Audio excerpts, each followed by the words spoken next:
मंडळी, तुम्हाला सुद्धा मुगाच्या डाळीचा असा कुरकुरीत डोसा बनवायचा आहे, तर काय करायचं? 1 कप हिरव्या मुगाची डाळ घ्यायची आणि पाव कप तांदूळ घ्यायचे. 4 ते 5 वेळा पाण्याने स्वच्छ धुवून घ्यायचे आणि नंतर भरपूर पाणी घालून 4 तास हे भिजत ठेवायचे. 4 तासानंतर छान डाळ आणि तांदूळ भिजले, मिक्सरचं भांडं घ्यायचं आणि यामध्ये ही डाळ आणि तांदूळ घालून घ्यायचे, एक हिरवी मिरची आणि थोडासा आल्याचा तुकडा घालायचा. थोडं-थोडं पाणी घालून याला छान असं बारीक वाटून घ्यायचं.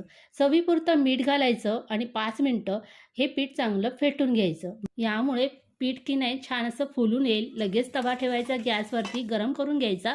थोडंसं पाणी शिंपडायचं आणि ते चांगलं पुसून घ्यायचं.